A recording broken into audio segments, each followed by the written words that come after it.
Let us be very quiet for a moment and let us enter an atmosphere where no one is being measured, no one is being weighed, no one is being judged. We can live a long time in an atmosphere of meditation and still keep our feet on the ground. Why should we keep our feet on the ground? Because the word must become flesh. If all we have is a beautiful mist of ideas, a lovely cloud of spirituality, and it does not feed the child at the table, does not soften the hard word between coworkers, does not dissolve the fear in a courtroom or a kitchen, we have not yet touched the presence that governs the word. If it is the word, becomes flesh, it translates into appointments kept and tempers cooled and bills paid and health renewed. It shows up, and so it is. Now here is a contrarian word to begin with, a word you may not at first welcome, and that is all right because none of us welcomed it the first time. Stop praying for payback. Withdraw from revenge thinking. Even the pious kind that dresses itself in scripture and asks for a holy thunderbolt. Have you ever said within yourself, God, make them see what they did. Let them feel what I felt. I know that prayer. Everyone who has had a human heartbeat knows it. But that prayer is a closed circuit. It shuts the valve through which life flows. Vengeance is mine. I will repay, saith the Lord. That was not given to make God a better punisher than man. It was given to release you from the seat of the judge so that the presence may sit there. And when presence occupies that seat, there is no punishment. There is order. There is protection. There is the straightening of that which is crooked, and so it is. You may say, but if I don't pray for payback, won't I be walked on? Won't evil go unchecked? In what sense is that a danger? In the sense that we have trusted punishment to be the guardian of life. We have thought that the good would be established by inflicting the right measure of pain on the offender. But there is neither good nor evil in that sense. The good is not in the act of hitting back, nor is the evil removed by suffering. The good is invisible. The good is the presence. When you ask for payback, you place value in the appearance and you disregard the invisible source. When you withdraw judgment, you return value to the source and you open the channel by which the word steps into your street, your office, your home. Do not misunderstand me. I am not inviting you to be naive. I am not saying we pretend that lies are truth or that theft is generosity. I am saying that human payback is punishment and therefore keeps the drama on the human stage. Spiritual governance is protection, and therefore lifts the scene under an order not of our devising. I can of mine own self do nothing, said the Master. That was not a disclaimer of strength, it was a disclosure of method. If the Master would not run the universe on his own steam, why should we attempt to run our small corner by the energies of anger, fear, and righteous indignation? Be still and know that I am God. This is the invitation to withdraw from revenge prayer and to yield the ground to presence. And yes, we keep our feet on the ground.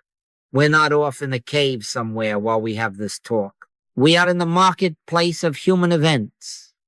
There is a neighbor who throws trash on your lawn, a partner who breaks a contract, a supervisor who misrepresents your work, a teenager who comes home at 3 a.m, a driver who cuts you off and swears at you, a clerk who shortchanges you, a judge who seems not to hear your side. These are not unreal shadows. They are the plays of a world that believes in cause and effect on the plane of appearances. Now, we can meet that on its own level and secure a short-term satisfaction. And perhaps sometimes we must write a letter, make a call, take a step. But first, let us enter the silence that is not passive, and let the presence go before us. It is written, the Lord, he it is that doth go before thee. Fear not. It is written again, I will go before thee and make the crooked places straight. Whether you attribute that to angels, to grace, to Christ within, it is one and the same truth. There is a principle of inner government. It is not a theory. It must become flesh. If it does not alter the next conversation, if it does not adjust the timing of your arriving and the tone of their speaking, then it remains an uncashed check in the pocket of theology. We do not want that. We want cash in hand, by which I do not mean money only. I mean the currency of lived harmony. So I say to you boldly and gently, withdraw your hands from the levers of revenge. When the mind reaches to pull those levers, stop short and do not pull. That is not passivity. That is fidelity. For there you are saying, Father, into thy hands I commend this spirit. You are saying, let the same mind be in me, which was also in Christ Jesus. You are stepping out of the robe of executioner and into the robe of witness. The witness says, I bear witness to the presence, not to the crime. And the presence acts. How? In ways that the human mind does not foresee. It acts by quieting an inflamed memory, by softening a hard face, by guiding your feet to a different door, by parking your car 2 minutes later than your habit so that you miss an entanglement, by giving you a word to speak that was not in your vocabulary yesterday. This is the word becoming flesh. We will later name a crooked place we all recognize, and we will watch together how a simple turn within pause, no magic, no mental pushing, simply a yielding altered the contour of events until what looked like an inevitable clash found itself without fuel. I tell you that in advance so that you may locate hope not in my story, but in the Lord exemplifies. This is not a special case. It is the ordinary operation of grace when the channel is not clogged by the demand for payback. Some will say, isn't justice necessary? Indeed, justice is necessary, but justice in spirit is order, not retribution. Justice is the boundary set by love that protects all, not the lash that satisfies anger. Neither do I condemn thee, said the Master, and yet he also said, go and sin no more. Notice the order. First release, then correction. That is governance. That is protection. That is the path by which the word release and guidance becomes flesh-transformed behavior and right relations. Let us then begin here, in this room, in this breath. Let us relax the fist inside the prayer. If there is a name on your tongue with a demand attached to it, let them learn, let them hurt as I have hurt. Set it down. In its place, let there be a simple word, Father. That is all.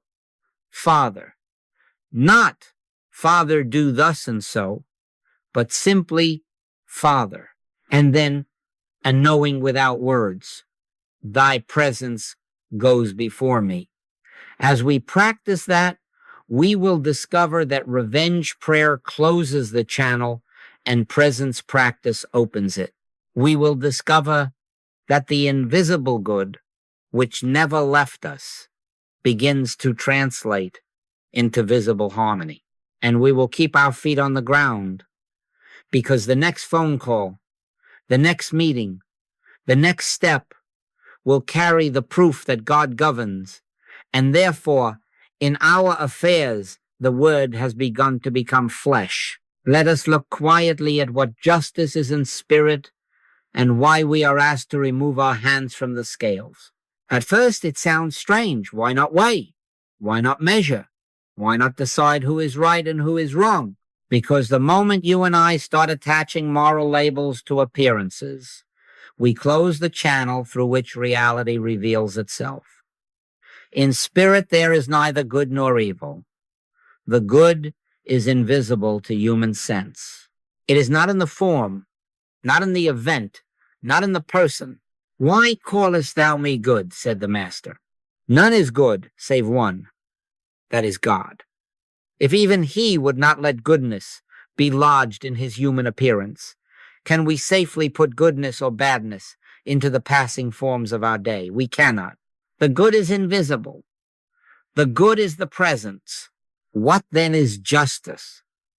Not the repayment of injury with injury, not the evening out of the books by human arithmetic. Justice in spirit is order revealing itself, right relationship, right place, right timing, without the strain of our judgments and without the heat of our emotions.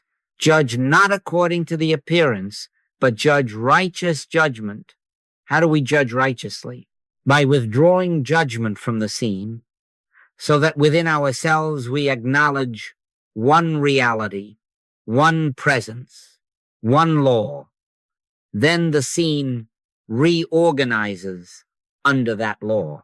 Righteous judgment is not a human verdict. It is the recognition that good is invisible, and that when we rest in that invisible good, forms line up according to it. Try this with the very things that seem to carry weight for you. A prophet is neither good nor evil. A promotion is neither good nor evil. A beautiful object is neither good nor evil. In what sense are they not good? In the sense that the good is not embodied in them. Attach your sense of good to a prophet, and you will become enslaved to protecting it and anxious at the hint of a loss. Call a promotion your blessing, and you will dread the day a new opportunity passes by. Idolize a beautiful object, and you will suffer over scratches and thieves and weather, but know the good as invisible. Presents and profits can come and go. Promotions can lift or not lift. Objects can age or be misplaced, and you remain centered in the source from which infinite forms may be drawn. That is justice. It is order without bondage. This may be easier to feel with simple illustrations.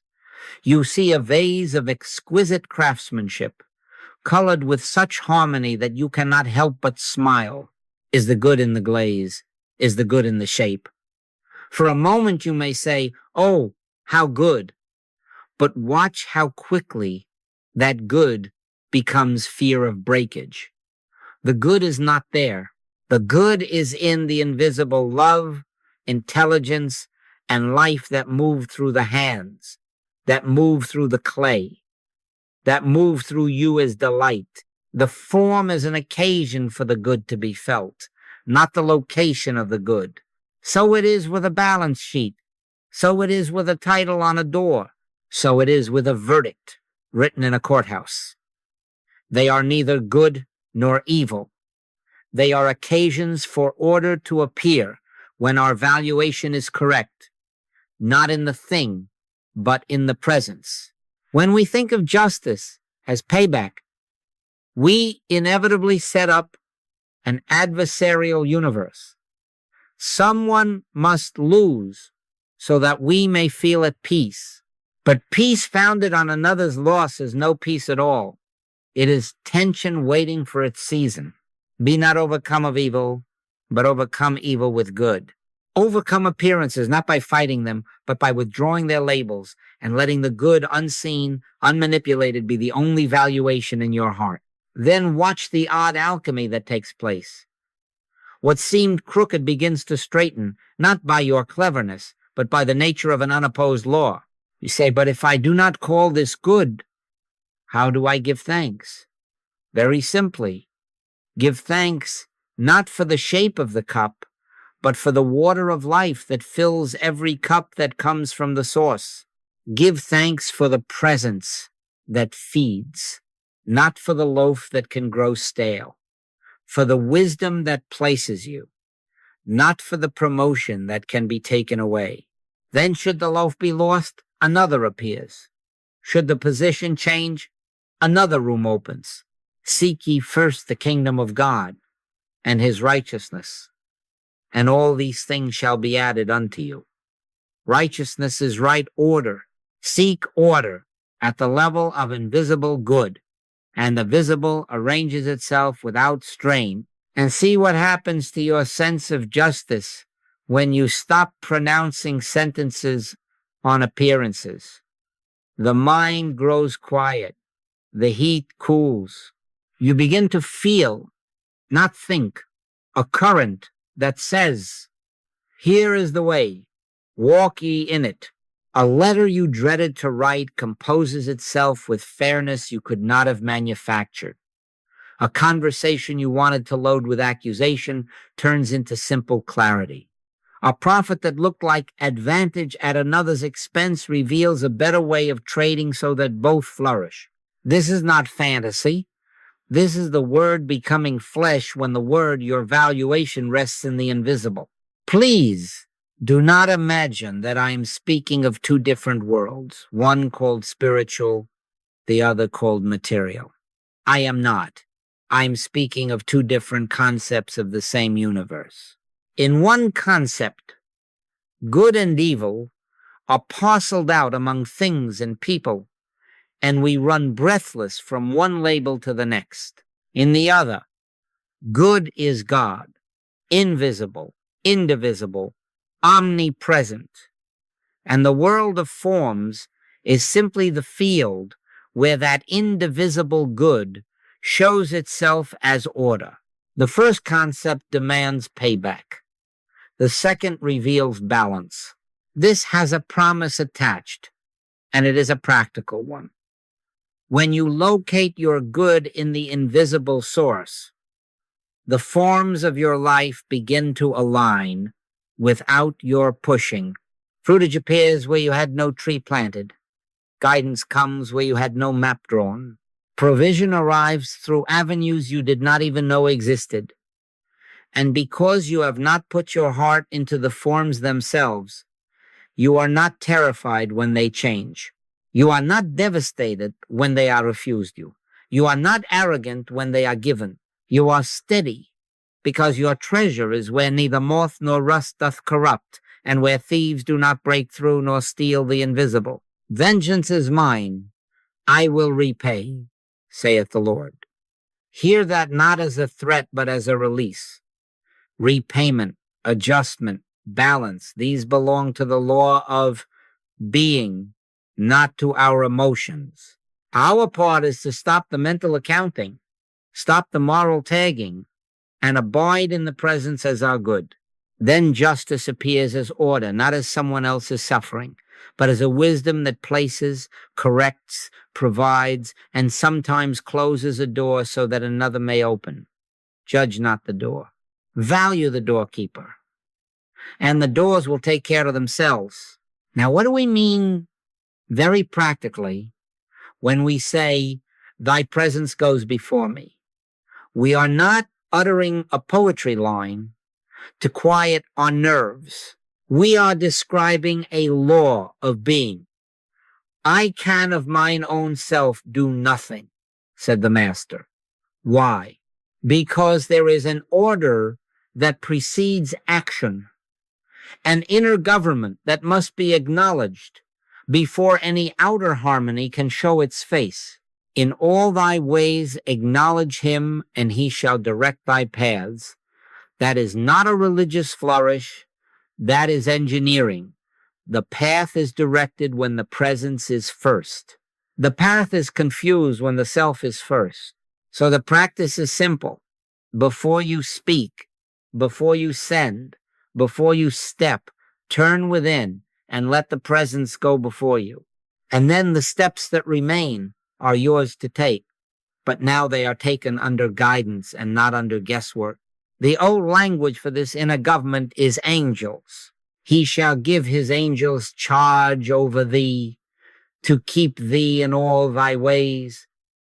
We can, if we like, imagine wings, but let us go deeper than imagination to function. In what sense are angels given charge? In the sense that awakened consciousness operates. Guidance is an angel, timing is an angel, restraint is an angel, protection is an angel, courage at the right moment is an angel. A change route is an angel. A word not said is an angel. These are not visitors from another planet. These are the operations of consciousness when it is not clogged with judgment, fear, or revenge. When we withdraw the human agenda and yield the helm to presence, consciousness unfolds its own capacities. And these capacities go before us into rooms, into emails, into courthouses, into kitchens, into intersections, and there they begin to make the crooked places straight. Someone will say, are you speaking of two worlds, then ours and some airy spiritual one? No, not at all.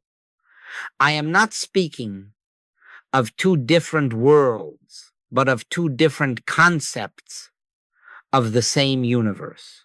The same floor under your feet, the same calendar on your wall, the same faces across your desk, and yet seen under two different lights. Under the human light, action leads and prayer follows to clean up. Under the light of spirit, awareness leads and action follows to embody in the scene. We see schedules, and someone seems to cancel on us at the last minute. In the unseen, we find that a canceling spared us an entanglement or opened a quiet hour in which an idea came that fed our family for a year. The visible and the invisible are not at war. They are cooperative when the invisible is first. Not by might, nor by power, but by my spirit, saith the Lord. Might and power strain the muscles of human planning. Spirit moves the hinge on which the door swings, and the same door that would not yield yesterday opens with no effort today. And so it is. I would not ask you to adopt this on the say-so of a speaker. We are not trading in mental optimism. We are not drumming up a positive attitude to check the box called faith. We are inviting you into experience. Taste and see that the Lord is good. Test this. Stop short the next time the email forms in your throat as a sentence. Turn within even for 5 seconds, 5 honest seconds in which you say nothing to God and simply become still. In that pause, something lawful occurs. You might find that the sentence you were about to send evaporates, and in its place there is either a silence or a new line that has mercy without weakness in it. Or you might discover that the timing is changed. The person you needed to reach who never answers at 4 p.m. calls you at 4:05. You did not move a piece on the human board. You withdrew your hand long enough for the inner governance to move what was already in motion. Let me put this into ordinary shoes so you can see how angels function without wings. You are on the way to a meeting that you have dreaded because the last one ended in accusation. The human plan is to rehearse your defense. The presence plan is to stop the rehearsal. You pause. Father, you don't add anything because nothing needs to be added to God. You rest 2 breaths. An inner nudge comes. Arrive 5 minutes early and sit in the lobby. That is timing. An angel. You arrive early, and who should be there but the other party, alone and without their usual chorus. An opening occurs for a casual remark about their child's recital. That is guidance. An angel. A softness enters the tone of the entire meeting. The issues are not brushed aside. They are finally addressed without heat. That is protection, an angel. Or again, you receive a late-night text that would normally provoke an instantaneous reply. The habit of the man of flesh is to fire. The habit of the child of God is to be still. You are still. A line from scripture rises unforced. Peace, be still. That is restraint, an angel. You sleep. In the morning, a new set of facts has emerged. The original accusation was based on a misunderstanding. Your silence protected you more effectively than your cleverness could have. And this is not theory. This is experience. But do we abandon responsibility? No. We fulfill it at a higher level. The presence that goes before you does not remove your feet from the ground. It places them. It doesn't turn you into a cloud. It turns your yes into yes and your no into no, with an authority not born of anger. Sometimes the angel will say, speak now, and a sentence you never thought of will come, and it will be clean and exact. Sometimes the angel will say, do not go, and you will not. And later you will find that a needless battle played itself out without you. Sometimes the angel will say, change attorneys, or bring a witness, or return the item, or apologize. And you will notice that so-called enemies relax into human beings again. This is inner governance preceding outer harmony.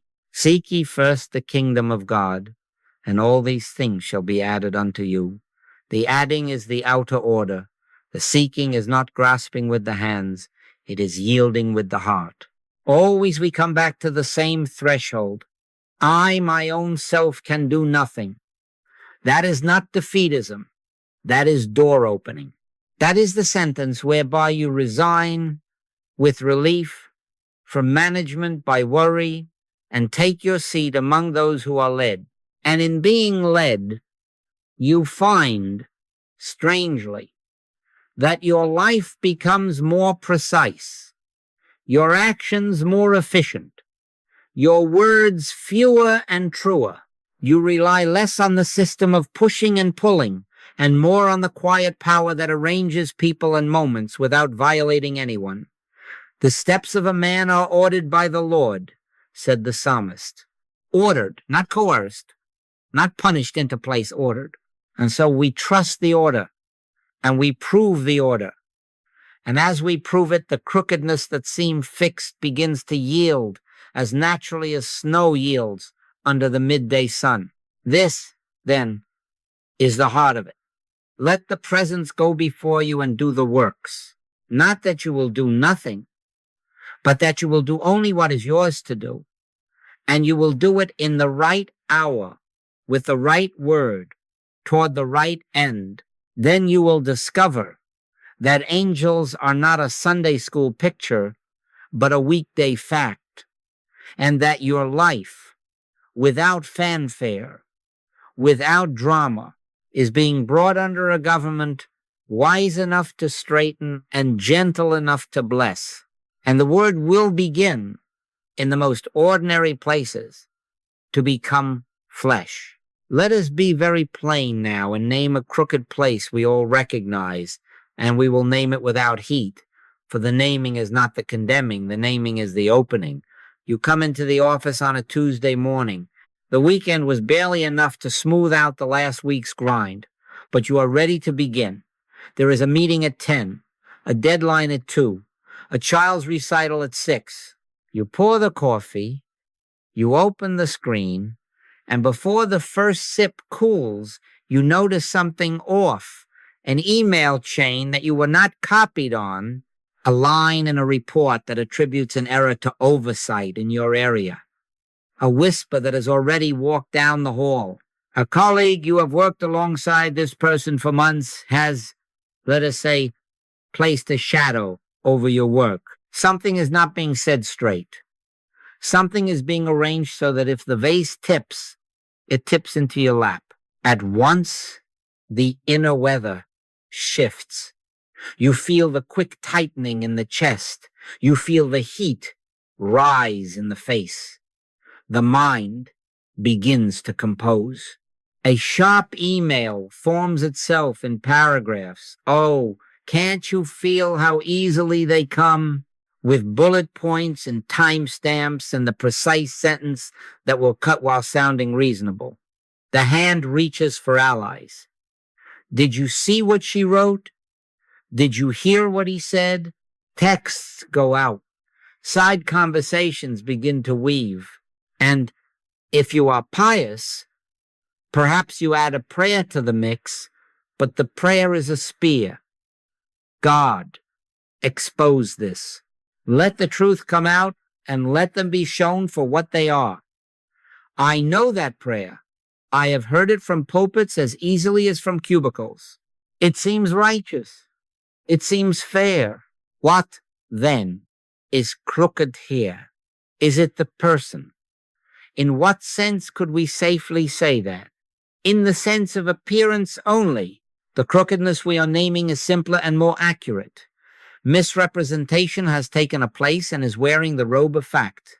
Fear of loss has risen in you and in them and is dividing rather than uniting. Relationships are taut like wires, and under it all is the ancient belief that our welfare is secured by maneuver, by speed, by the number of voices we can gather to our side. That is crooked. Crooked is not a person. Crooked is an arrangement of thought and fear that bends straight things. Crooked is when truth is covered with a film of self-protection. Crooked is when we hurry to defend an identity that, in truth, does not belong to the realm of praise or blame. Hear me. To name it this way is not to excuse it. It is to refuse the first lie that the good or the evil is in the person or in the sentence or in the report. They are neither good nor evil. The good is invisible. The good is the presence. When we say this colleague is bad, this rumor is evil, we put the weight in the wrong place and the scale breaks.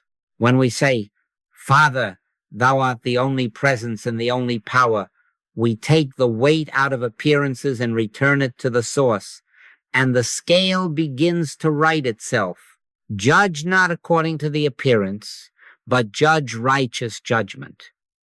Righteous judgment is the refusal to condemn and the willingness to see order, even where, to the human eye, disorder is shouting. You may be saying, but this is my job. This is my name, my review, my mortgage, my children's dinner. Yes, this is why we must keep our feet on the ground. The word must become flesh right here at 10 o'clock on a Tuesday. We are not speaking of floating away into a safe idea world while reputations are damaged and contracts are rewritten. We are saying that the only way the word becomes flesh in this scene is if we refrain from making a god of the scene. If we let the presence go before us into this office, into this meeting, into this inbox, then we will watch how things straighten, and we will take the steps we are given to take letters, meetings, corrections, but they will be clean. They will not carry the poison of vengeance. Let your communication be yea, yea, nay, nay.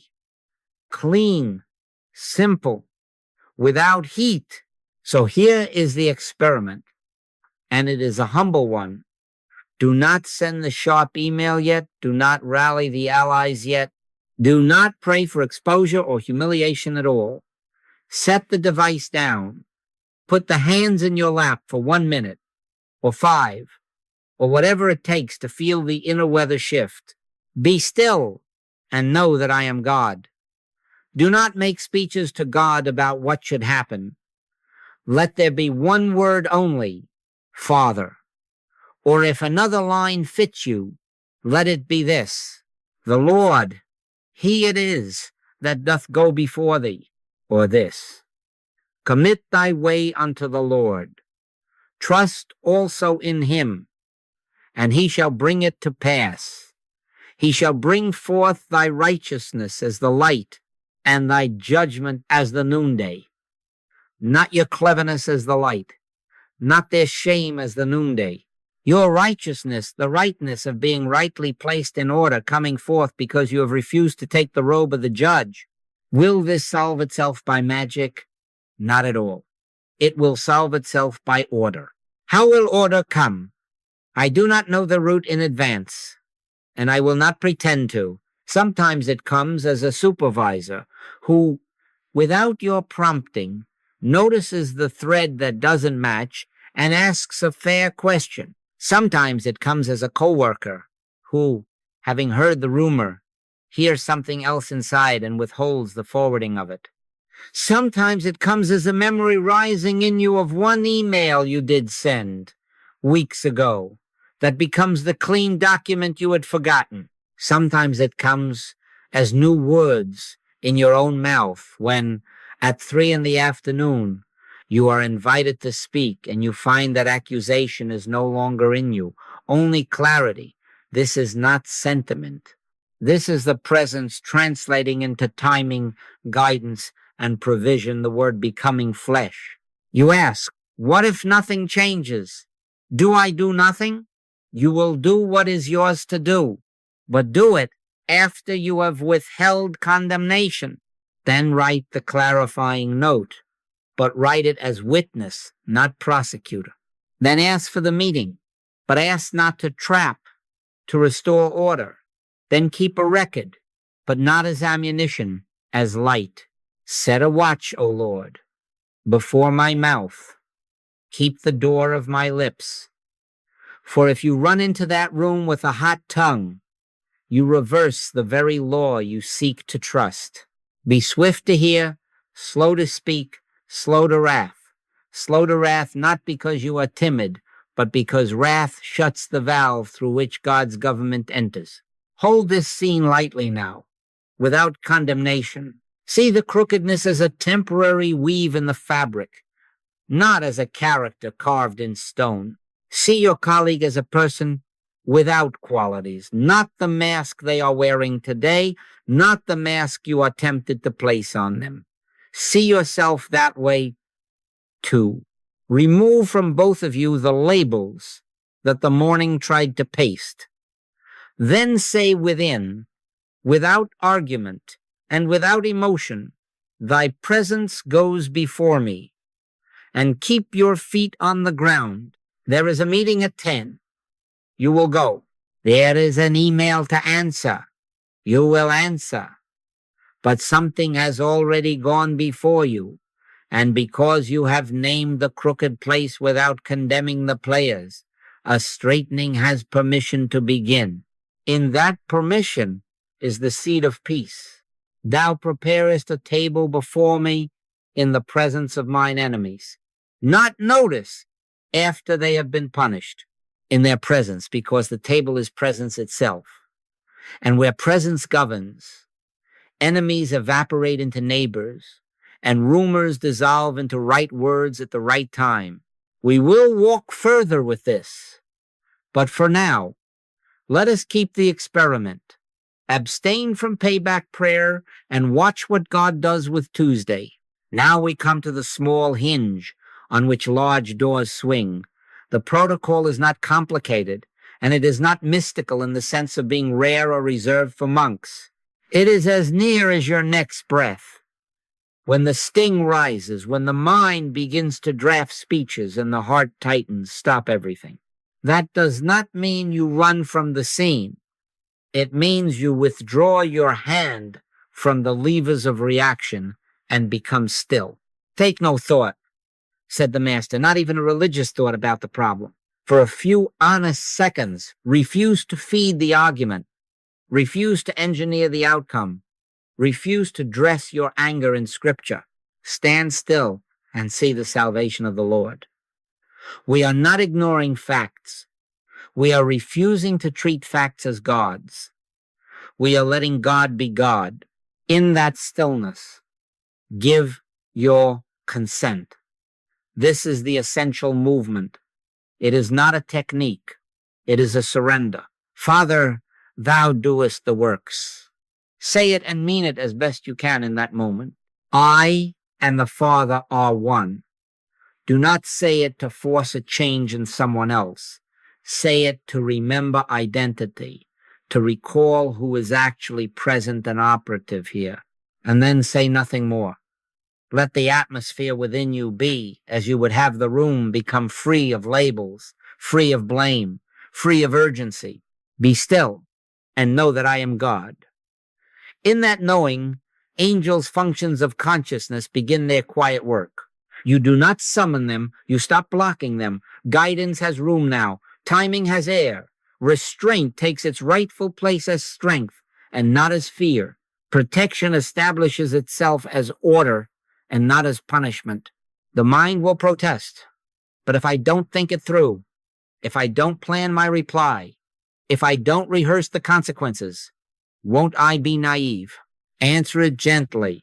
Judge not according to the appearance. We are not abandoning intelligence. We are removing heat from it so that it may see. Release outcome engineering. Release the clever sentence that proves your point. Release the courtroom in your head where you are both prosecutor and judge.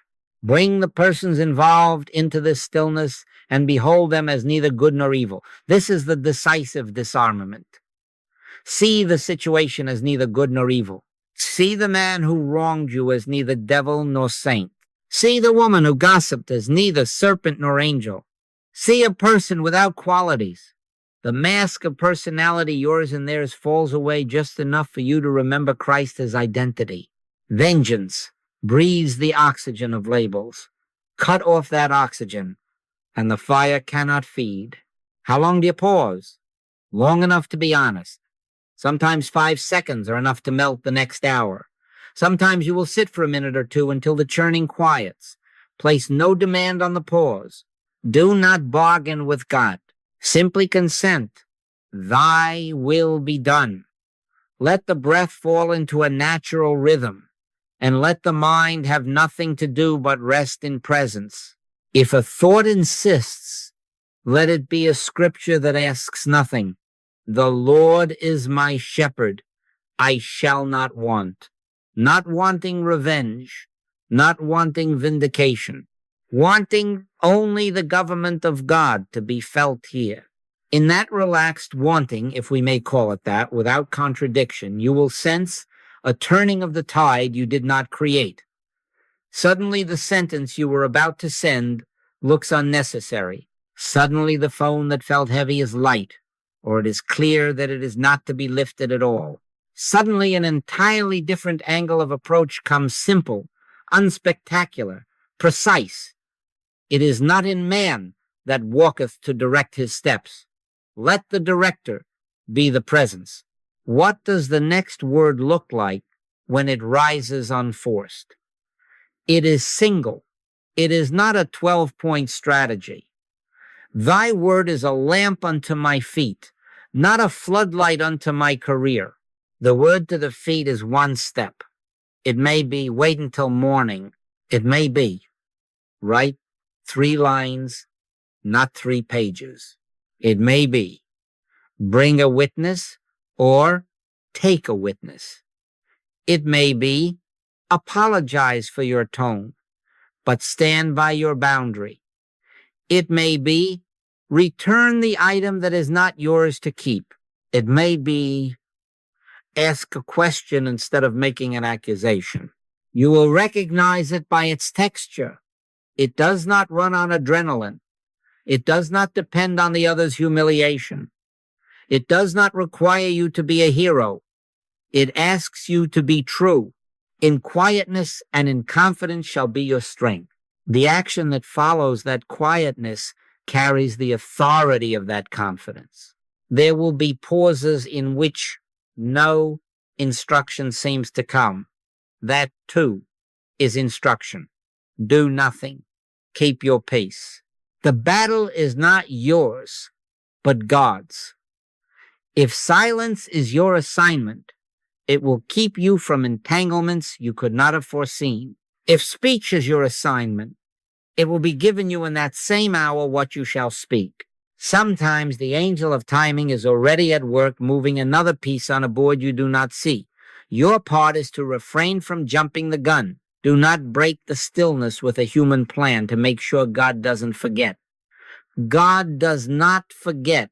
The presence that goes before you is already arranging the hour and the word. Your refusal to arrange it in your head is your consent for that arranging to proceed. Now, let us put our feet on the ground with this. When you feel the heat, stop.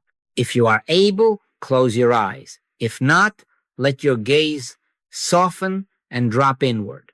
One name only, Father.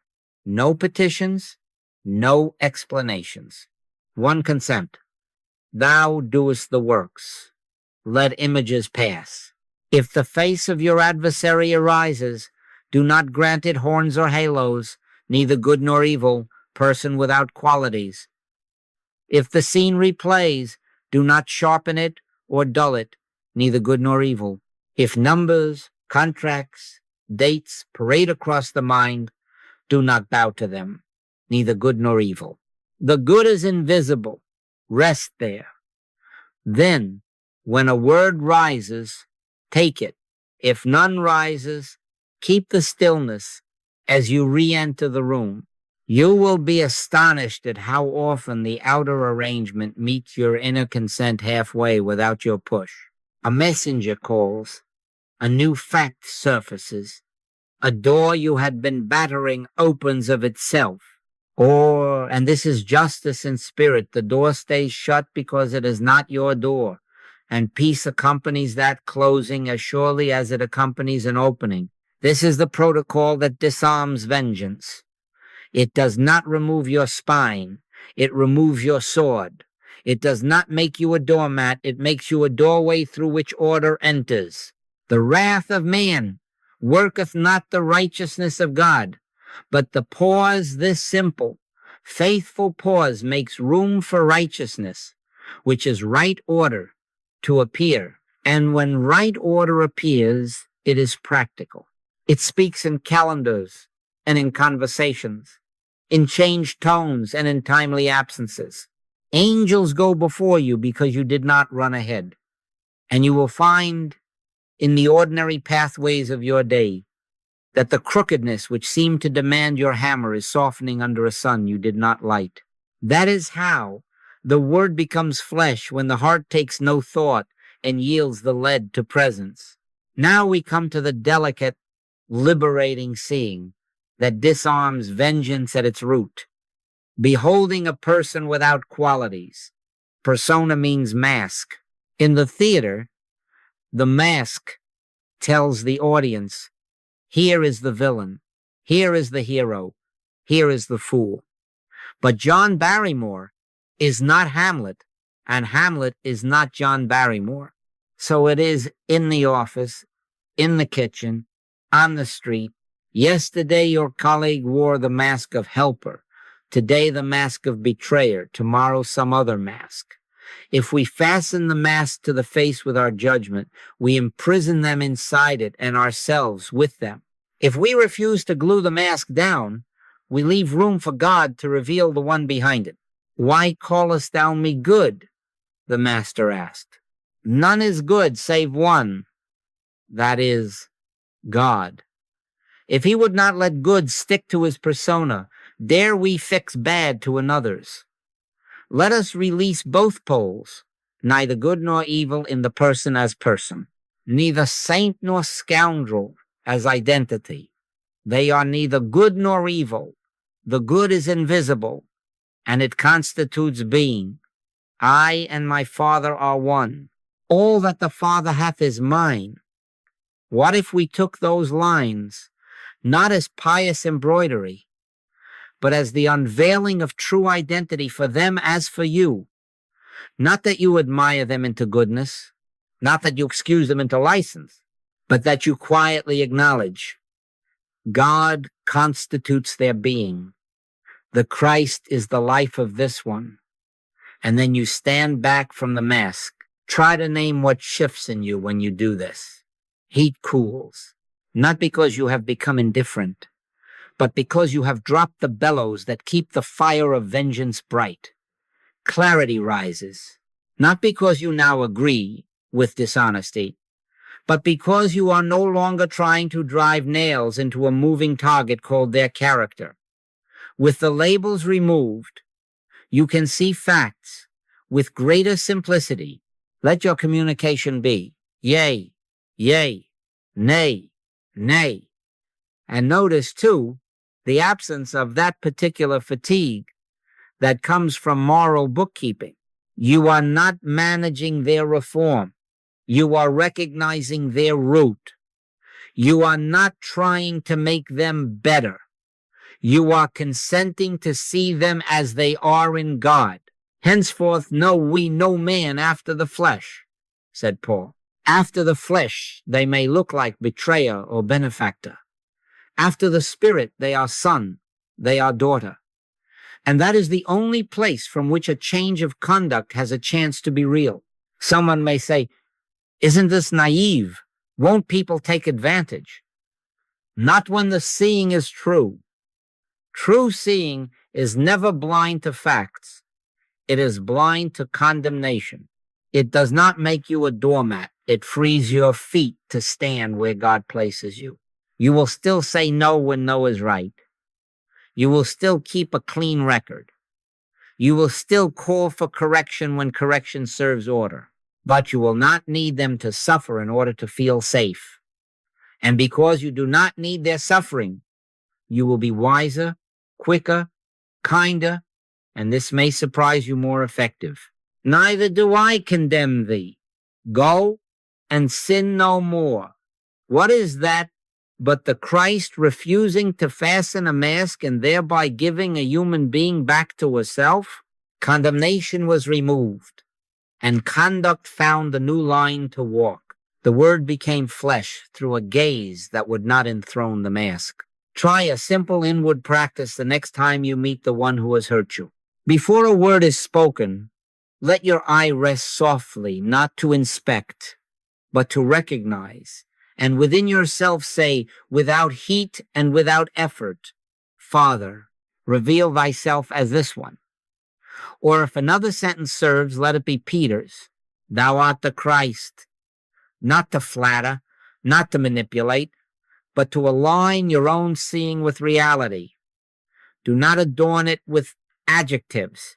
Do not say, you are spiritual and perfect, for that only paints a brighter mask. Stop short and be still. 5 seconds. Then speak what is yours to speak, or be silent if silence is the cleanest word. Watch what happens when your presence, unburdened by the need to judge, enters a room. People breathe. Words lose their sting. A defensiveness you expected does not appear. Or perhaps it does appear, but you are not hooked by it, and because you are not hooked, the scene cannot escalate. This is not hypnosis. This is the absence of vengeance creating space for order. List the labels you have been tempted to paste and, just for an experiment, lay them down. Betrayer, liar, manipulator, saint, genius, fool. Put them all on the table. Look at them. See how the heart tightens around each one, even the good ones, because every label demands maintenance. Now turn within and let there be one recognition only. God constitutes your being. If you cannot yet say it about them, say it about yourself, for the same law holds. Be ye transformed by the renewing of your mind. Renewed mind releases the burden of being good or evil and rests in being. You are not the sum of yesterday's successes or failures. You are not the echo of a rumor. You are not the glow of a compliment. You are the place where the Father's life is showing forth, and so is the one before you, whether they know it or not. Knowledge is not the prerequisite for truth to be true. Do not confuse this recognition with passivity. It is a different sort of strength. It is strength without edge. It is courage without scorn. When the Christ is beheld, vengeance loses its oxygen. Try to set a fire in a room where air has been gently withdrawn. It flickers and dies of itself. In the same way, accusations that would normally find your resentment and grow fat find nothing to feed on. They shrink, or they pass through, or they boomerang back to be reconsidered by the one who sent them.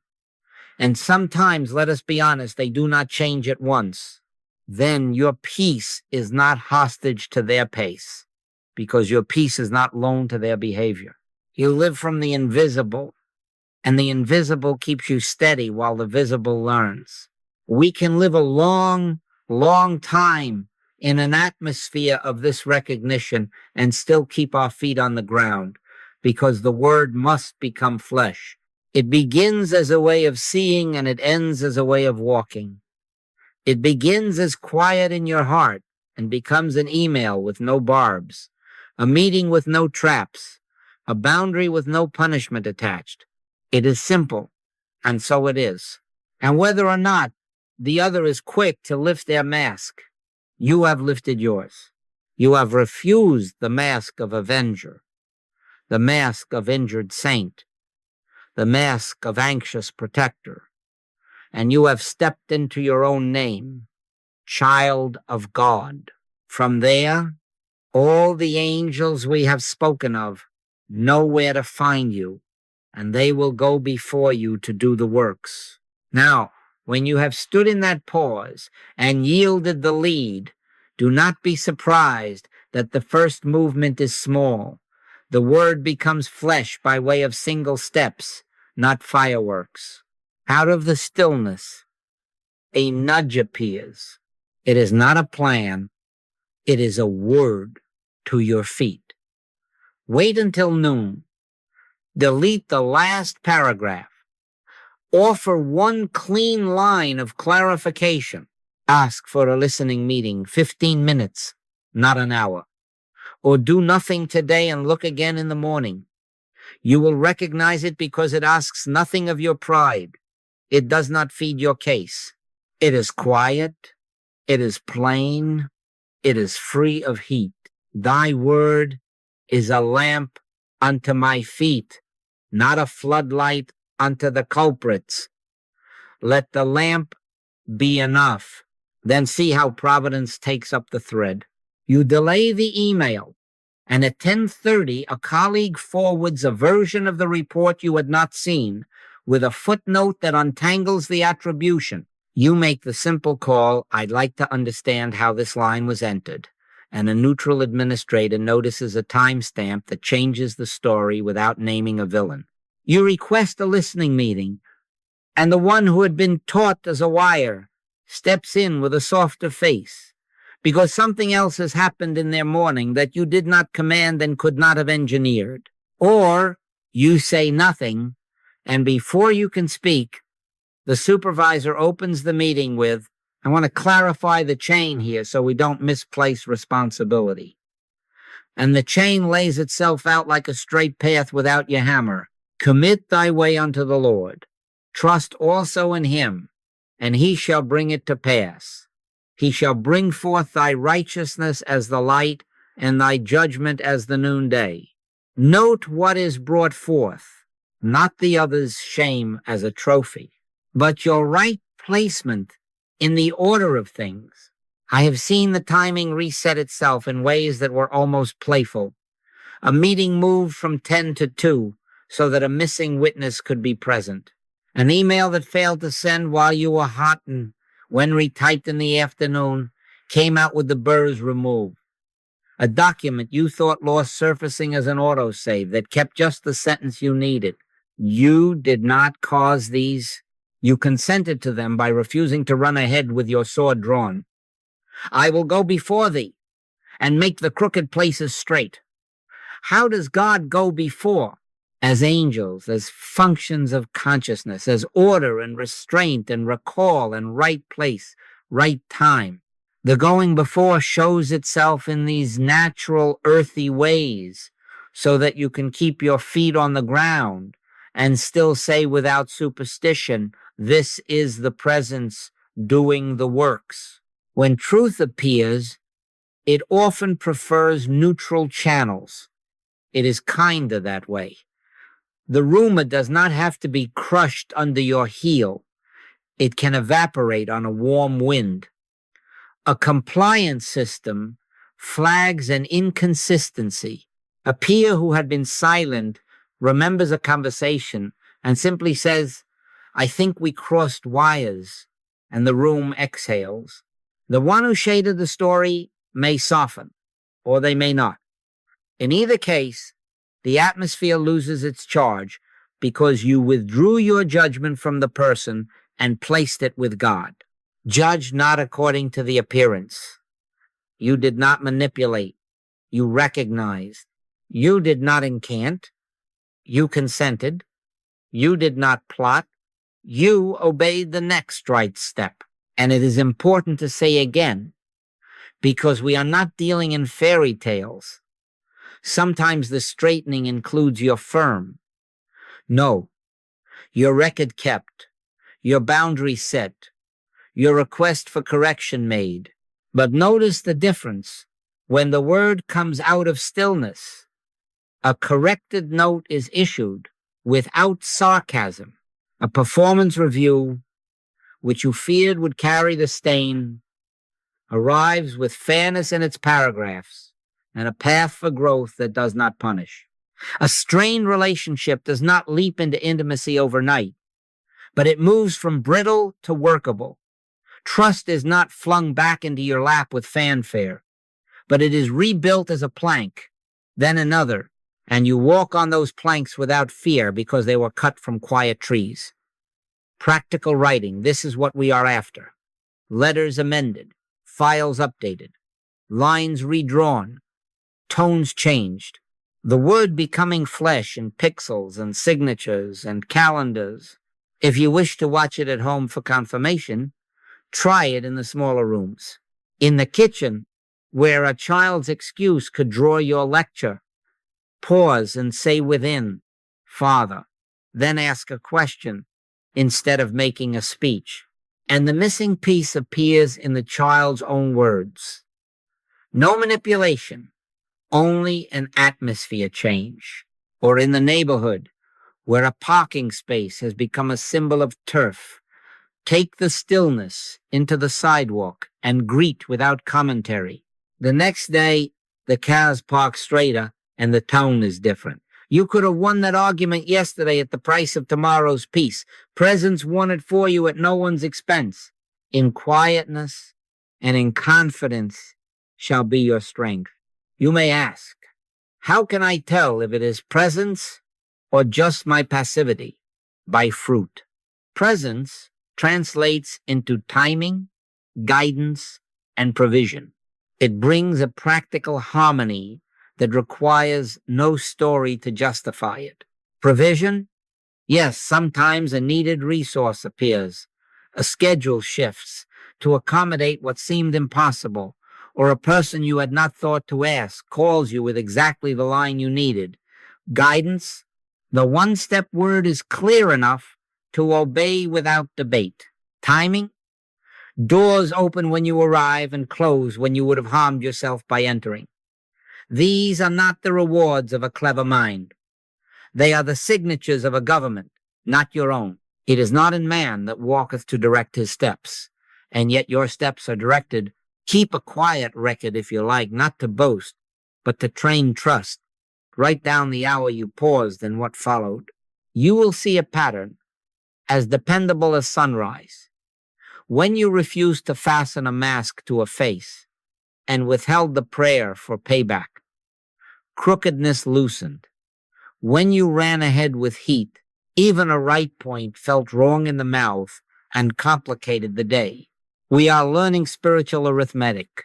Subtraction before addition. Subtract judgment. Subtract urgency. Subtract the need to win. Then add the one word you are given. The sum is harmony not achieve but receive. And if, in some cases, the form of harmony is not a reunion but a clean separation, do not be troubled. Love protects by establishing order. Order sometimes means two people working on separate projects with mutual respect rather than on one project with constant friction. If the presence goes before, and that is the shape of straightness, peace will attend it. You will know by the absence of residue. The peace of God, which passeth all understanding, shall keep your hearts and minds. Not the thrill of triumph, the keeping peace. So watch now, gently. You have paused. You have beheld a person without qualities. You have let the atmosphere within become simple. Let the presence go before you. Then enter the meeting. Answer the email. Make the call. You will find again and again that what needed saying is said, what needed finding is found, what needed delaying is delayed, and what needed ending is ended. Straight lines appear where you would only see knots. The word has become flesh, not by your effort, but by your consent. And having tasted this once, you will not be so quick to trade it for the old fire.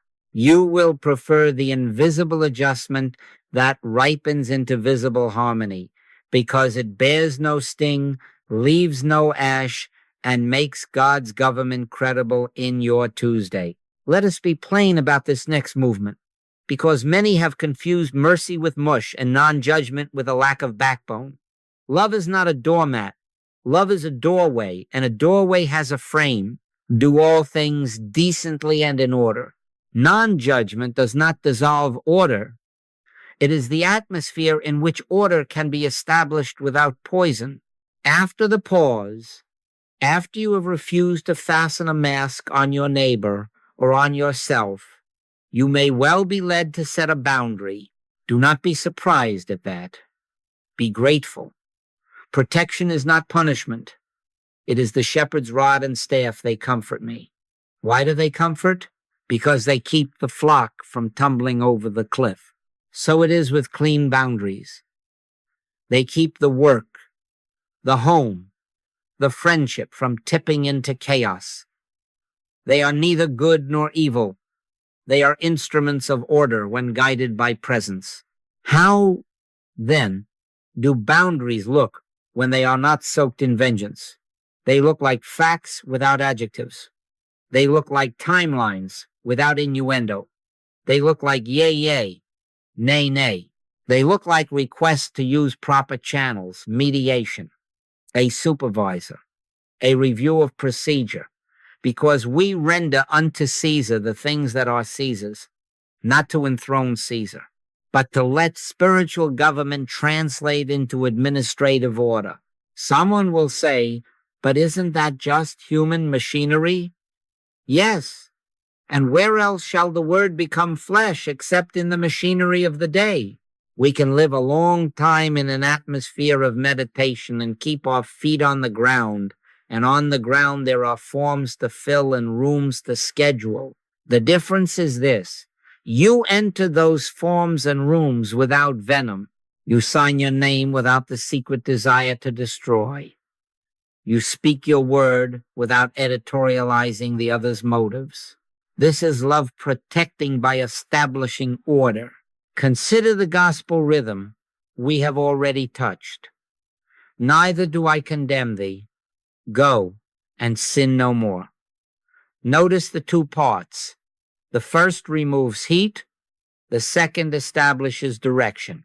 Without condemnation, conduct is addressed. Without a spear, a line is drawn. In your office, that may sound like, I won't be able to accept responsibility for that error. Here are the records showing the path of the decision. Not a stab, not a smear, just order.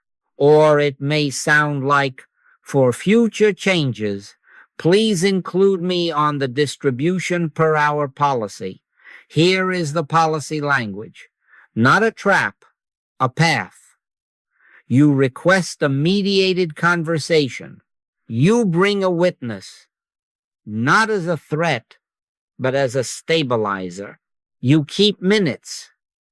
You ask questions that clarify, not questions designed to corner.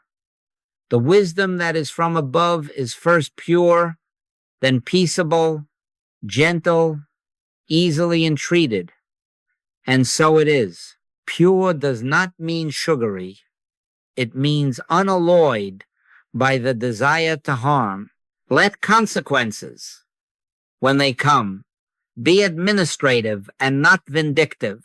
If a project is reassigned, let it be because order requires it, not because you have secretly thrilled to the other's embarrassment. If repayment is due, let it be according to the policy both of you agreed to when you joined the work, not according to the fever in your chest. If a separation must occur, let it be with dignity, benefits, honored, references, factual, blame withheld. Vengeance is mine. I will repay, saith the Lord. Leave repayment to the divine law that is already written into the warp and weft of being.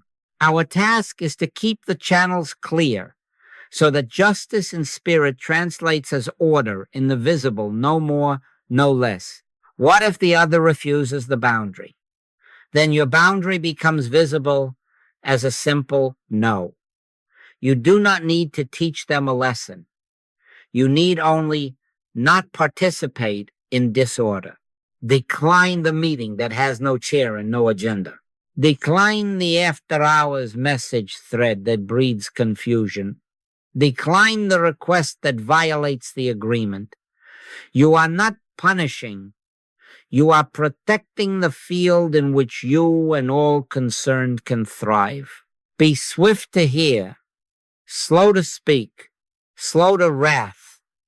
And then, when speech is due, let it be a narrow beam. Dates, documents, decisions, no adjectives about character, no history lessons about last winter's slight, neither good nor evil facts or facts. Presence uses them as a carpenter uses a plumb line.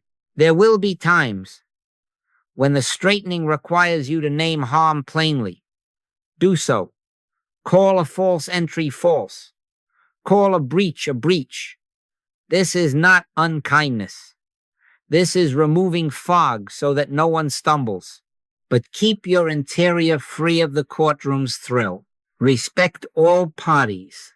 Speak to the person across from you as one for whom Christ died, if that language comforts you, or simply as one in whom the same life that constitutes you is trying to come through. Why callest thou me good? None is good save one, that is, God. Take your hands off their soul and place them on the documents. In that posture, you discover a curious authority. Your word carries weight because it is not trying to crush. Your silence, when necessary, carries weight because it is not pouting. Your boundary holds because it is not a fence of fear, but a line of order. Measure your fidelity, not by whether their face falls, but by whether your own heart remains quiet while your feet are steady. Inner peace and outer right action, that is our gauge. If you come away buzzing with triumph because someone was exposed, check the atmosphere. Revenge may have slipped incense into the room. If you come away heavy because you did not get to deliver your closing argument and hear the gavel, check again. You may have spared yourself the grief of being your own executioner. The wrath of man worketh not the righteousness of God, but clarity does. Consistency does. The simple keeping of your own word does. Do not wait for their humiliation to tell you you've done right. Look for the evenness of your breath and the clean, practical next step that presents itself without drama. You may find that the angels we spoke of, functions of consciousness, work particularly quickly in this atmosphere. An email that would have spun into accusations lands as a brief correction and moves on. A policy that had been ignored is suddenly enforced, not selectively, but for all. And the room breathes. A leader who had been distracted takes their rightful place, and their mere presence cools the temperature. Or the opposite. A role that had been propped up by charm, collapses of itself when no one feeds it fear or flattery. You did not make this happen by force. You made room for it by order. The Lord, He it is that doth go before thee. He goes before you into the meeting, and He also goes before you into the hallway after the meeting, so that even the small interactions are governed by the same presence that drew the line. Do not be afraid that love will make you soft. Be afraid only of mistaking heat for strength. Strength in spirit is cool, and because it is cool, it can hold shape. Boundaries so set will not need constant policing, because they are not reactions. They are placements. They do not wobble with mood or tilt with rumor. And if, at any point, you feel the heat returning, if punishment begins to dress itself in the robes of protection, stop short, turn within, and allow the rod and the staff to be given you again from the same hand. Love protects by establishing order, not by inflicting pain. When you live in that sentence, the word becomes flesh, as safety for all, as clarity without sting, as firm yes and clean no. Then even those who once pushed against your line will know, perhaps without words, that the line was for them as much as for you, and they will be safer inside it than they would ever have been outside. Let us widen the circle now, and let the same stillness breathe through our rooms and our roads. We are not changing customs. We are changing atmosphere. Before you begin the meeting, before you pass the bread, let there be 15 seconds of turning within. Not a speech, not a moral, not even a prayer about outcomes, only a shared consent. Father, thou doest the works. Then one more sentence, and let it be plain English. You're not being judged in this room. Say it as fact, not as threat, not as promise. Make it the ethic of the table, the ethic of the staff meeting, the ethic of the school hallway. Where 2 or 3 are gathered in my name, there am I in the midst of them. In what name? Not the name of revenge, not the name of excellence as pressure, not the name of groupthink, but the name of presence.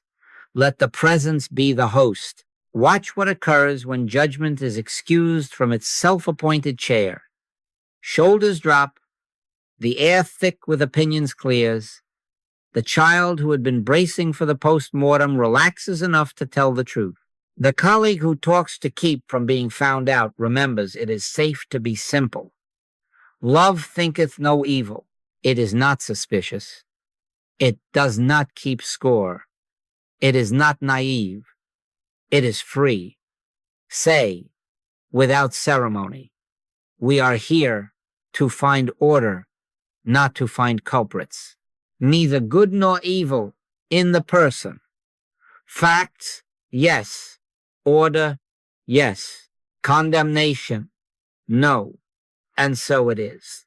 People who have been living as if a verdict were always about to fall discover the dignity of being persons without qualities, and in that discovery they begin to act with a stability you cannot wring from them by pressure.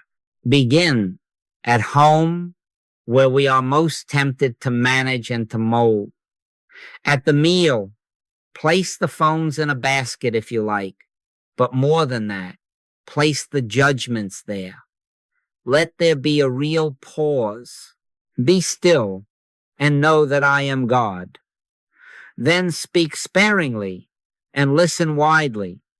If a sharp memory of the day comes to your lips, taste it before you serve it. If it is meant for correction, let it be a clean line without sarcasm. If it is meant only to soothe your ego, let it dissolve. You will find that the quarrel you expected to referee has no air to breathe and dies out. A teenager ventures a sentence you have been longing to hear for months, not because you extracted it, but because the room did not demand the mask. Let the peace of God rule in your hearts, and let it rule the table also. Carry the same ethic to the team. As you settle into chairs, say it again. You're not being judged in this room. Not to excuse sloppiness, but to locate value in the invisible source rather than in performance. Neither do I condemn thee is not a shrug.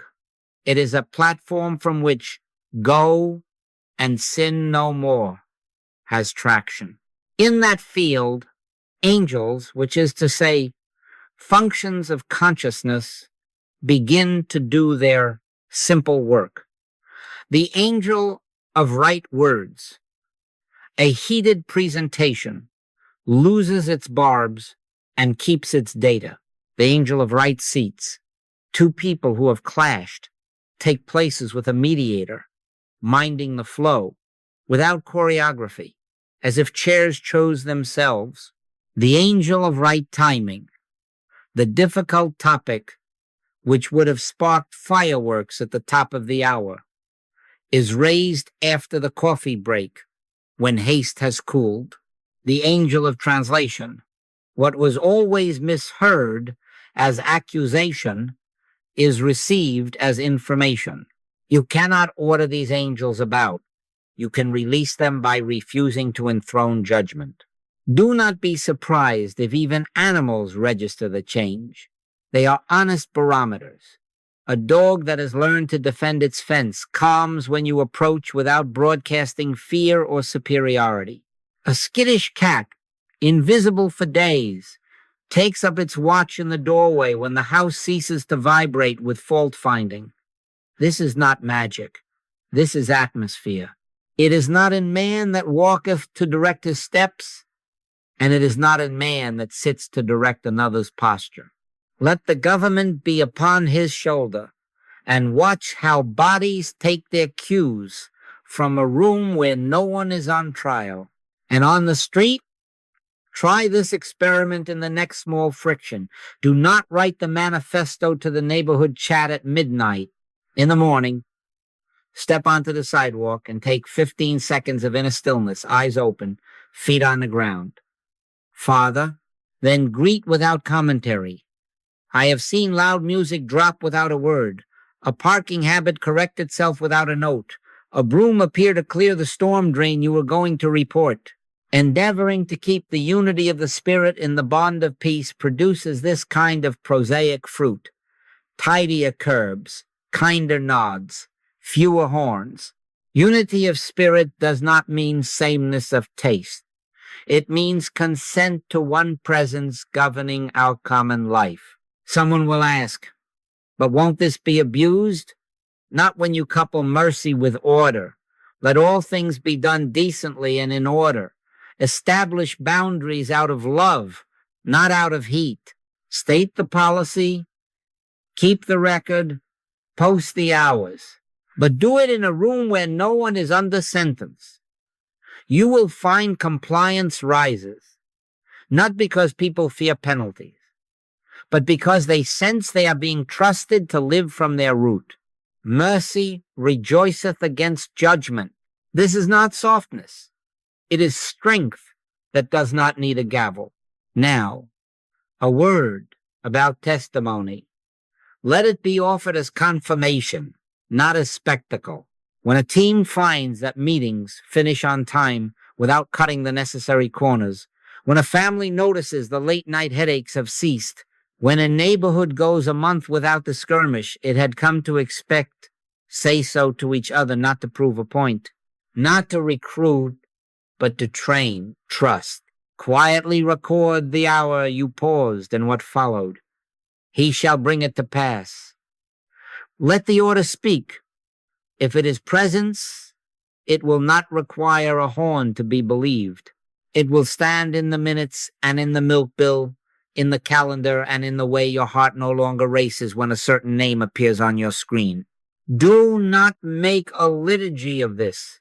Make it an atmosphere. No one praised, no one condemned. When praise inflates the ego, it makes the fall more likely. When condemnation shrinks the soul, it makes rebellion more likely. Withdraw both. and you will find people expanding into their real size. Behold, how good and how pleasant it is for brethren to dwell together in unity. That goodness is invisible until it takes a chair and speaks in a calm voice, until it posts the agenda without hidden barbs, until it washes the dishes as if no one were keeping score. Then the word becomes flesh not only in your Tuesday, but in our Tuesday homes, teams, and streets, finding their straightness under a government not our own. Let the presence go before us collectively, and we will discover what it is to be governed by mercy that knows how to keep order. Now, having learned to place a line without a spear behind it, we come to the quiet work of keeping the channel clear, because the mind is clever and will put on holiness the way an actor puts on a costume. The atmosphere you have cultivated can be clouded by little drafts of self-will that feel like prayer. It is not cause for alarm. It is cause for honesty. Create in me a clean heart, O God, and renew a right spirit within me. We are not trying to be good. We are consenting to be simple. Purity of motive, humble. Outcome-free listening keeps the presence free to go before you and make the crooked places straight. And it keeps you from turning even the stillness into a tool. One of the common traps is using silence to get your way. It looks like restraint, sounds like wisdom, and sometimes carries a faint perfume of martyrdom. But if your quiet is designed to make another squirm, it is not stillness, it is leverage with a halo. Be still and know that I am God is not a technique for tightening a room until someone confesses. It is a release of pressure altogether. Correction here is simple and strong. Relinquish outcomes. If you notice yourself silently staging a scene, stop short and turn within. Say, if it helps, nevertheless, not my will, but thine be done. Then accept whatever straightening looks like. It may confirm your view, or it may not. It may vindicate you visibly, or it may untie the knot in a way that never even mentions your name. Can you bear that? If you can, you will find your quiet turning from a weapon into a window, and through that window the light will do work. None of our staging could have managed. Another trap is passivity as piety. We here take no thought, and the lazy part of us takes it as license to do nothing while calling the delay waiting on the Lord. But the Lord you are waiting on is often waiting on you to take the one simple step that he has already whispered. Scripture is not shy about this. Whatsoever he saith unto you, do it. Be doers of the word, and not hearers only. When the inner nudge comes, send the 2 sentences. Schedule the 15 minutes. Walk across the hall. Act promptly. Promptly does not mean frantically. It means without the stall of second guessing. You will recognize the difference by the absence of heat. The word is a lamp unto your feet, and feet are for walking. Watch what happens when you spare the angels, the functions of consciousness, the burden of dragging a willing heart. The timing keeps pace with you, and what would have taken weeks in argument is accomplished in moments of obedience. Rise, take up thy bed, and walk is not harsh. It is mercy to the part of you that would lie in the name of holy waiting. Then there is the soft, superior glow that comes when you begin to see things straighten and you privately narrate, see how spiritual sight works, as if you were the artisan of harmony.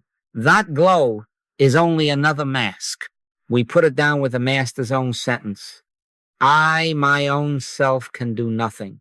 And again, why callest thou me good? None is good, save one, that is God. Who makes you to differ? And what have you that you did not receive? The correction is to return to being a witness, not a cause. Neither good nor evil in you as person, Neither good nor evil in the other is person. The good is invisible and it constitutes being.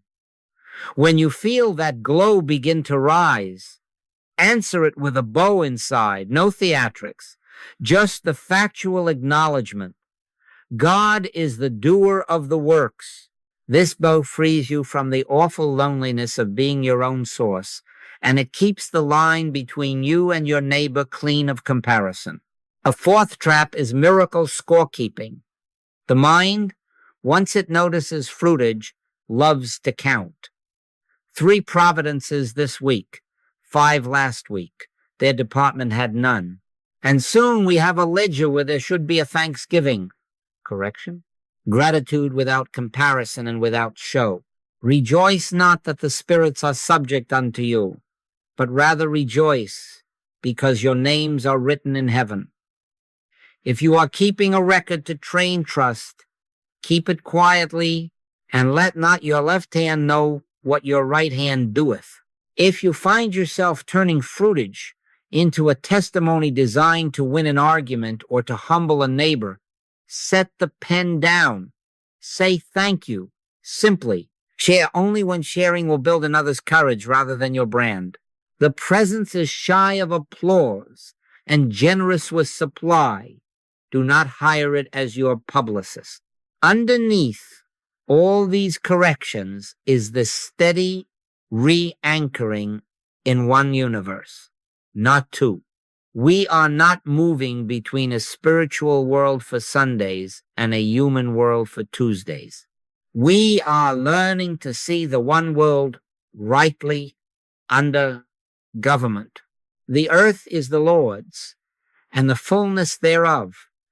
In him we live and move and have our being.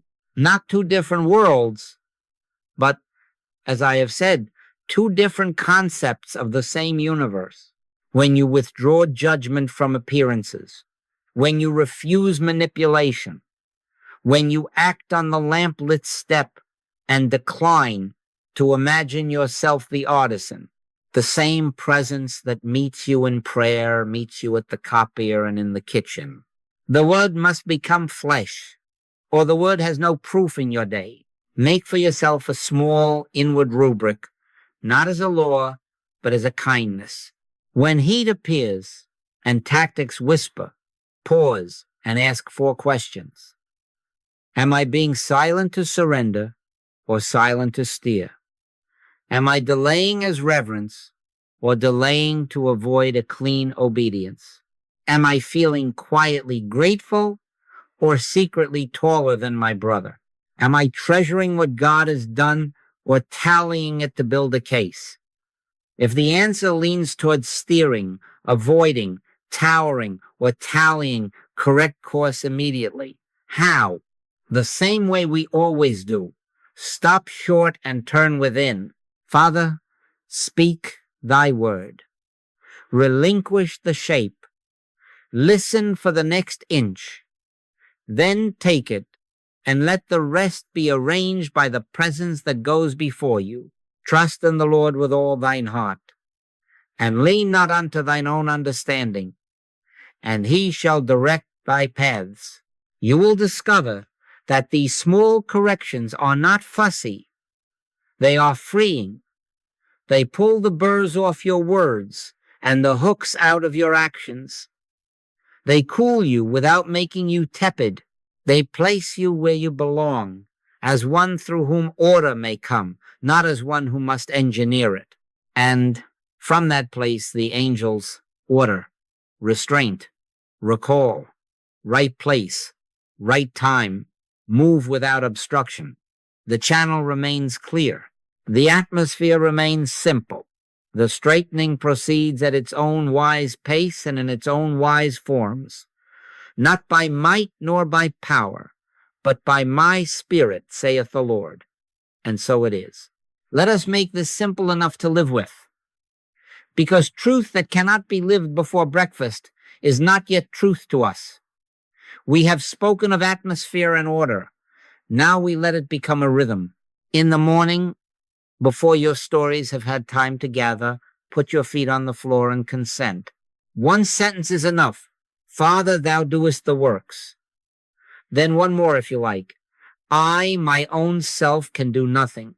Not a mood, not a vow, just consent. You are not setting the world right. You are stepping out of the chair where you have been pretending to sit as judge and executioner.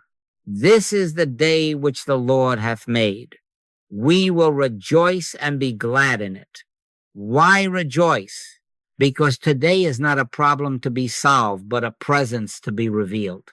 Let that be your first act. Keep some pocket verses within reach, not as charms, but as tuning forks you can strike in the noise. Take no thought for your life when the calendar begins to crowd you. All that the Father hath is mine, when lack whispers a story of scramble. I will go before thee and make the crooked places straight.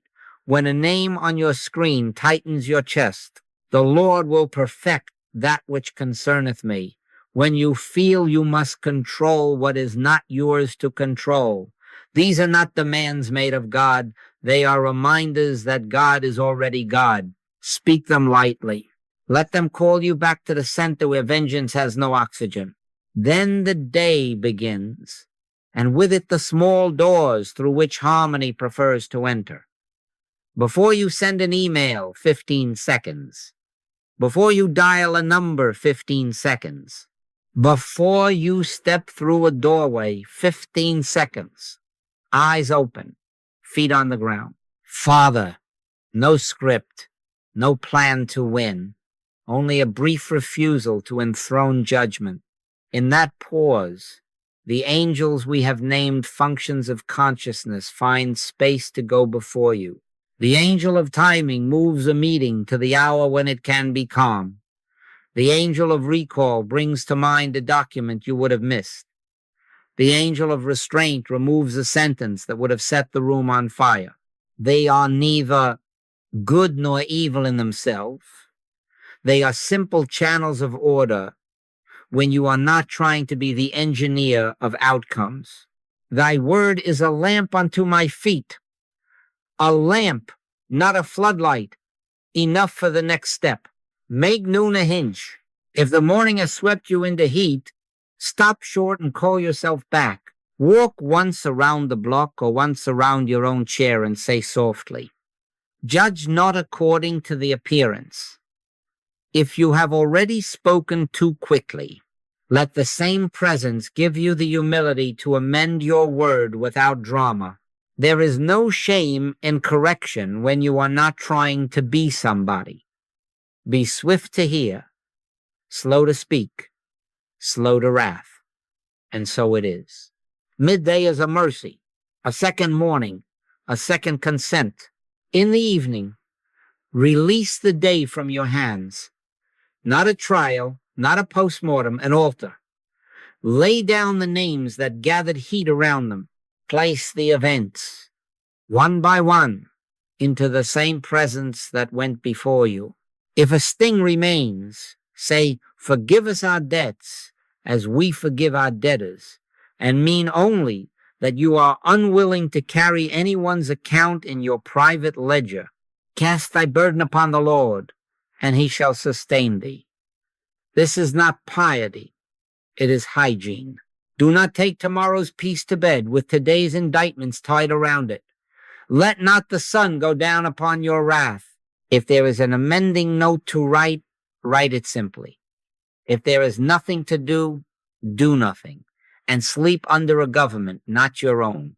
Make a plain pledge and keep it close. In every crooked place today, I will turn within first. Say it now, softly. In the meeting room, turn within first.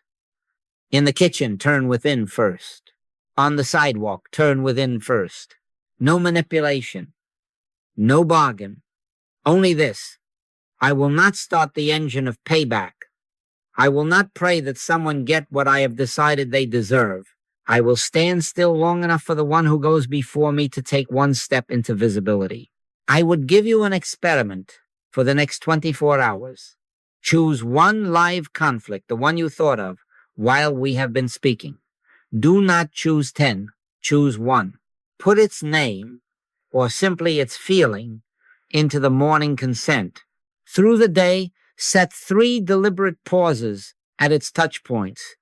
Before you compose, before you confront, before you rehearse your case alone, in each pause, withdraw qualities from the person, behold a person without qualities, and let their identity rest where yours rests in the invisible. Carry your pocket verse for this one. The Lord, He it is that doth go before thee. Then watch not with superstition, but with expectation born of practice for quiet alignments, a neutral channel opening, a fact surfacing without a fight, a tone softening, or a boundary when it appears, bearing the cool of order and not the heat of punishment. Note the hour you paused and what followed, not to score a miracle, but to train trust. By their fruits ye shall know them. If nothing seems to move today, do not force the fruit. You are not in charge of ripening. You are in charge of atmosphere. Sometimes the first day's harvest is only the absence of a fresh wound, the non-sent email, the conversation not had in heat. That is fruit enough to justify the practice. Often, though, you will find the lamp lighting the next stone and the next, until the path that yesterday looked like a knot looks today like a straight line you did not lay.